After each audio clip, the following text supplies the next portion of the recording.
আসসালামু আলাইকুম। আমন্ত্রণ বাংলা ভিশন সংবাদে আপনাদের সাথে আছি আমি ফারজানা কমি। টঙ্গীতে বিশ্ব ইজতেমা ময়দানের দখলকে কেন্দ্র করে তাবলিগ জামায়াতের জুবায়ের ও সাতপন্থীদের মধ্যে সংঘর্ষে ৩ জন নিহত ও শতাধিক মুসল্লি আহত হয়েছে। বুধবার ভোররাত ৩:৩০টার দিকে এই সংঘর্ষ শুরু হয়। নিহতরা হলেন কিশোরগঞ্জের ১১ সিন্ধু গ্রামের আমিরুল ইসলাম বাচ্চু, ঢাকার দক্ষিণখানের বেড়াইদের বেলাল ও বগুড়ার তাজুল ইসলাম। স্থানীয়রা জানিয়েছেন, রাত ৩টার দিকে সাতপন্থীরা তুরাগ নদীর পশ্চিম তীর থেকে কামারপাড়া ব্রিজ সহ বিভিন্ন রাস্তা দিয়ে ইজতেমা ময়দানে ঢুকতে থাকে। এ সময় ময়দানের ভেতর থেকে জোবায়েরপন্থীরা ইটপাটকেল নিক্ষেপ করে। জবাবে সাতপন্থীরাও পাল্টা হামলা চালায়। এক পর্যায়ে সাতপন্থীরা ময়দানে ঢুকে পড়লে উভয় পক্ষের মধ্যে ব্যাপক সংঘর্ষ শুরু হয়। ইজতেমা ময়দানের সংঘর্ষে হতাহতদের টঙ্গী আহসানুল্লাহ মাস্টার জেনারেল হাসপাতাল সহ বিভিন্ন হাসপাতালে নেওয়া হয়েছে। ঢাকা মেডিকেলে আনার পথে বেড়াইদের বেলাল মারা যান। সাতপন্থীদের প্রভাবশালী মুরব্বী মুয়াজ বিন নূর এক ভিডিও বার্তায় দাবি করেছেন, ইজতেমা ময়দান তাদের নিয়ন্ত্রণে রয়েছে। জুবায়েরপন্থীদের আক্রমণে তাদের এক ভাই শহীদ হয়েছেন। জানুয়ারিতে যুক্তরাষ্ট্রের প্রেসিডেন্ট হিসেবে ডোনাল্ড ট্রাম্পের দায়িত্ব গ্রহণ বাংলাদেশের তৈরি পোশাক শিল্পের জন্য নতুন সুযোগ সৃষ্টি করতে পারে বলে ধারণা অর্থনীতিবিদদের। নতুন মার্কিন প্রেসিডেন্টের চীনা পণ্যে শুল্ক বাড়ানোর সম্ভাবনার সুযোগ কাজে লাগাতে পোশাক খাতের বিদ্যমান অস্থিরতা দূর করার তাগিদ তাদের। এদিকে তৈরি পোশাক মালিকরা বলছেন, ৫ আগস্ট দেশের রাজনীতির পট পরিবর্তনের অস্থিরতা কাজে লাগাতে চাইছে ভারত সহ প্রতিযোগী দেশ। গোলাম মইনুল হাসানের রিপোর্ট। জুলাই বিপ্লবের সময় দেশের রেমিটেন্স প্রবাহ কমে যায় মারাত্মকভাবে। তবে অন্তর্বর্তীকালীন সরকার দায়িত্ব নেওয়ার পর চিত্র পাল্টে গেছে। দেশের রেকর্ড পরিমাণ রেমিটেন্স আসা শুরু হয়েছে। তবে এখনো পোশাক খাতে অস্থিরতা পুরোপুরি কাটেনি। কমে যাওয়া বায়ারদের ক্রয়াদেশ এখনো সেভাবে বাড়েনি। ফলাফল হিসেবে রপ্তানি ঘুরে দাঁড়াতে পারছে না। অনেকদিন যাবৎ বিশ্ববাজারে তৈরি পোশাকের চাহিদা এতে ধীর গতি ছিল, সেটা এখন রিকভার করা শুরু করেছে। এটা হচ্ছে মোক্ষম সময় যে আমাদেরকেও কিন্তু আমাদের প্রতিযোগিতার সক্ষমতার মাধ্যমে কিন্তু বিশ্ববাজারে ওই যে রিকভারি হচ্ছে সেটার সুযোগটা কিন্তু নিতে হবে। বিভিন্ন কারণে আমরা শ্রমিক অসন্তোষ দানা বেঁধে উঠেছে এবং আইন শৃঙ্খলা পরিপন্থী যে কাজগুলো করা হচ্ছে এটাও কিন্তু গার্মেন্টসের শিল্পের উপরে ওভারঅল আমাদের যারা বায়ার্স আছেন তাদের আস্থা সংকট তৈরি করতে পারে। এটা যদি কন্টিনিউ করে, গিফটি মেরে যে কিছু স্বার্থনুষীন বসে থাকে তারা সুযোগ সন্ধানে থাকে যে কখন এক সেক্টরকে সবল মারা যায়। সেটা কিন্তু এই 5ই আগস্টের আগে পরে মিলে কিন্তু সুযোগ তারা আবার নিয়ে নিয়েছে। এটা একটা ইন্টেরিয়র গভর্নমেন্ট, এই সুযোগটা সবাই কিন্তু নিচ্ছে। আর এই সুযোগটা দেশীয় লোকজন নিতেই পারে। অনেকেই বিভিন্ন ক্ষোভে উত্তেজনা কারণে হয়তো তাদের খুব বৈপ্লবিক দেশীয়ভাবে হচ্ছে।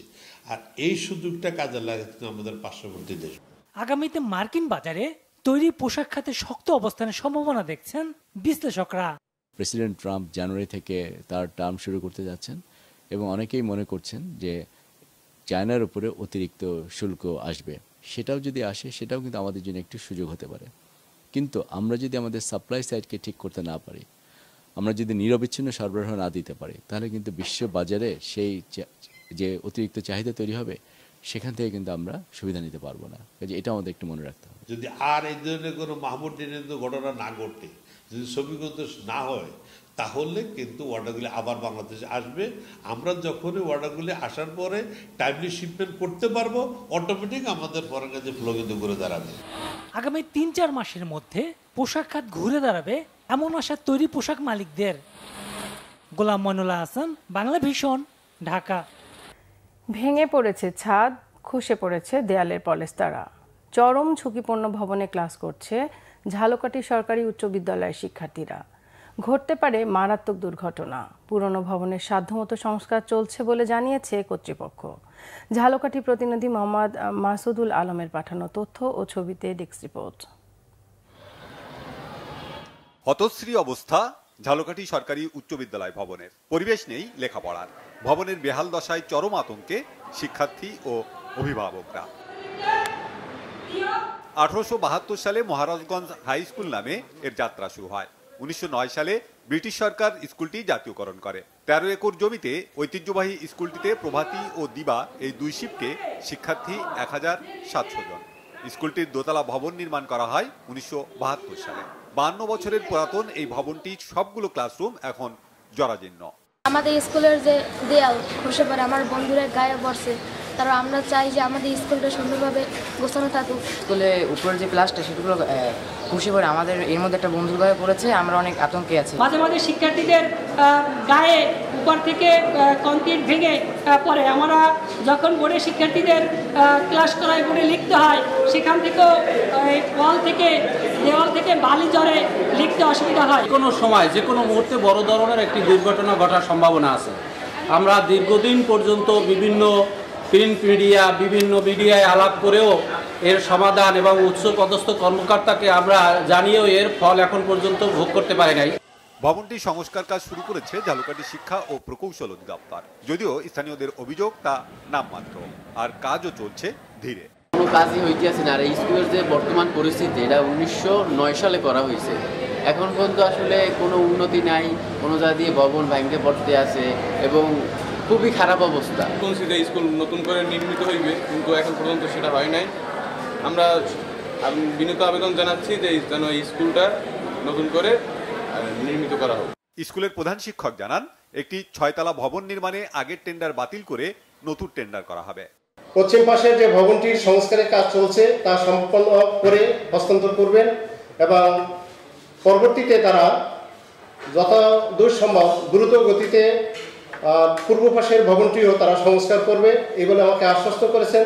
তিনি আমাকে আরও জানিয়েছেন যে বিদ্যালয়ে একটি 6 তলা নতুন ভবনের টেন্ডার হয়েছে, পূর্বের টেন্ডারটি বাতিল হবে, নতুন করে আবার টেন্ডার করে তারা অতি শীঘ্রই কাজ শুরু করবে বলে আমাকে আশ্বস্ত করেছে।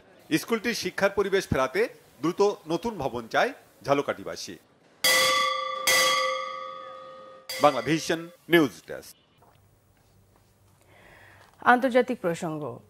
এবার সিরিয়ায় দখল করা ভূখণ্ড সফর করে দখলদারিত্ব বহাল রাখার ঘোষণা দিয়েছেন ইসরায়েলের বর্বর প্রধানমন্ত্রী বেনিয়ামিন নেতানিয়াহু। এদিকে সহিংসতা বিস্তারে জাতিসংঘের গুরুতর আশঙ্কার মধ্যেই সিরিয়ার সশস্ত্র কুর্দিদের সাথে তুরস্কের অস্ত্রবিরতির মেয়াদ বাড়ানোর খবর দিয়েছে যুক্তরাষ্ট্র। সিরিয়ার সাবেক প্রেসিডেন্ট বাশার আল আসাদের পালানোর সুযোগে দেশটির ভেতরে ইসরায়েলের সেনাদের দখলকৃত এলাকা মঙ্গলবার সফর করেন নেতানিয়াহু। সেনাদের মনোবল বাড়াতে নীতিবাক্য আর আগ্রাসী নির্দেশনার পর সিরিয়ার মাউন্ট হরমন থেকে বিশ্ববাসীকে জরুরি বার্তা দেন ইসরায়েলের প্রধানমন্ত্রী।